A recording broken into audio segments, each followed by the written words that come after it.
I think this room proves that females can count for something. Yeah.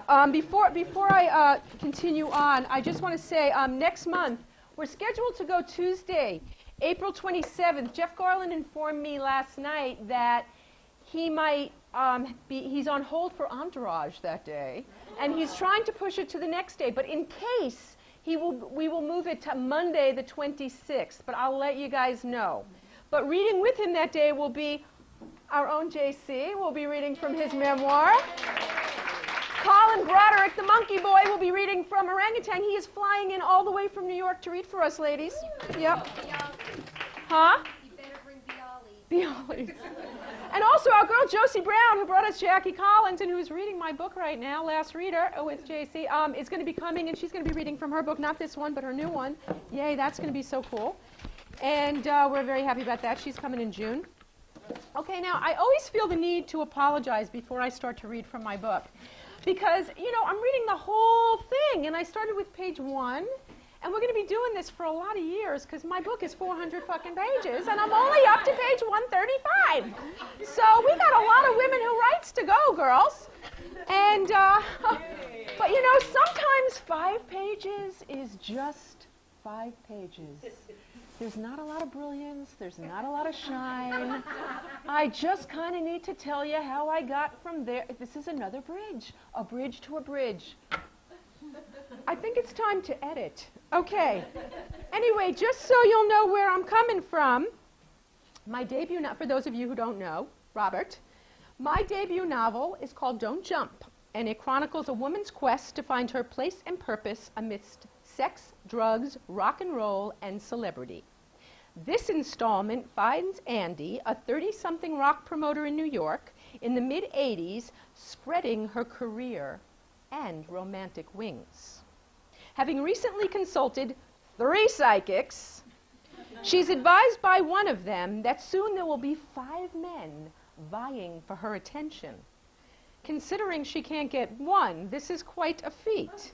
She's certain that one of them is Vincent, the pizza boy boy toy boyfriend of megawatt star Pandora Amora, who she's been told by another psychic she will one day marry. She's also certain that Eddie, the young rocker she's been living with, is not one of them. Okay. Yeah. Okay. After spending 3 years at Rock Bar, I finally left, largely because Marvin and Dale had gotten insane with their complaints. Nothing was ever enough for them. They were constantly whining to the point of exhaustion. My stepfather, Cy, kept encouraging me to move on, so when Billy and Terry offered me Monday nights at IDO, I grabbed it and didn't look back. Guest lists were the not-so-secret secret to success. They served everyone. Promoters were compensated by the number of attendees, whether they paid to get in or not. The regular customers felt like big shots, bypassing the cover charge and the velvet ropes. And club owners made their real money at the bar, so it was win, win, win. Much like in my Rock Bar days, I called everybody personally. Pat the Fat was way too busy for that. Every Wednesday, I got a call from his girls inviting me to his Thursday nights at IDO. They didn't ask if I was coming. They asked how many people I was bringing. And I guess that tactic worked with some people, but it just pissed me off. I didn't even know those girls, and I worked there. How friggin' presumptuous. At first, I was making about 100 calls every Monday. Eventually, it was more like 300. I preferred calling people on their home numbers when I knew they'd be at work. It sped things up. You know, I could leave my spiel on their answering machines and not get caught up in conversation. It also allowed me to avoid my cranky friends who complained that I only called them on Mondays. Yeah, well, at least I call. A lot of my friends were happy just to be VIPs for the first time. I quickly developed a large and loyal following that showed up each week, no matter who was playing, just to hang out and mingle. My Mondays were warm and magical, with a really cool vibe. Terry, the owner of the club, was a visionary. He was exciting and difficult. He was also clinically insane. Fueled by massive amounts of blow, he and Billy were increasingly rude to me, my guests, and to the musicians. After about 6 months of Mondays, it had gotten unbearable.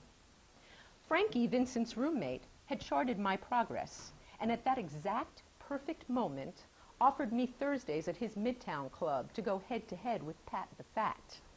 It was a challenge I couldn't refuse. Frankie and his exuberant, extravagant, possibly connected partner Ralph put their money where their mouth was.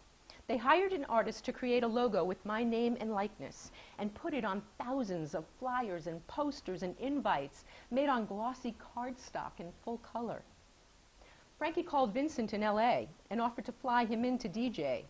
Pandora was on tour, about to appear in New York City, which would give Vincent another welcomed excuse to come home.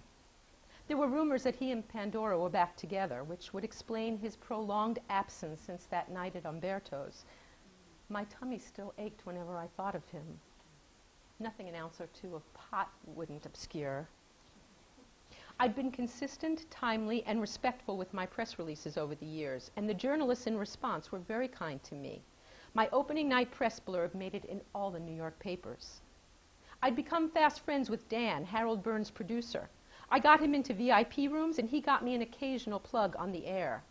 Harold, my once virtually unknown co-star, was now the most famous shock jock in America. He'd made fun of Vincent for years, his age, his temper, mostly his elevated status due to his love life. Vincent, elusive and media shy, was a get. Harold was more than eager to have him on his show, so much so that he was willing to let Vincent promote my night and promise not to give him a hard time about Pandora just to score the interview. To my amazement, Vinny was willing.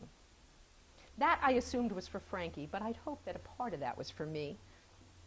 While on my rounds to promote my opening, I stopped by Buddy's to work the crowd. Buddy's was a new downtown club supposedly owned by Eric Budd, one of rock and roll's royalty.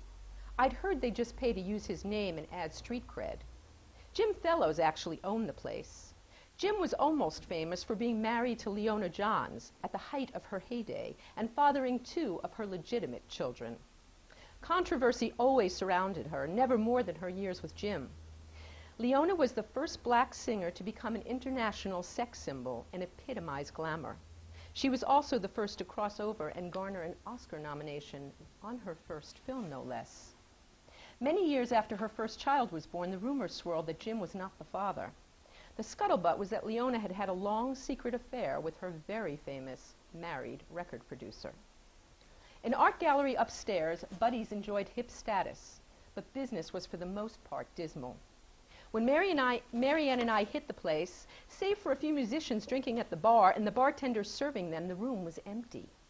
After dispensing invites to all of them, we were about to leave when I noticed a silver and black-haired, handsome, mature gentleman. I say gentleman because he was wearing a button-down instead of the usual ripped t-shirt.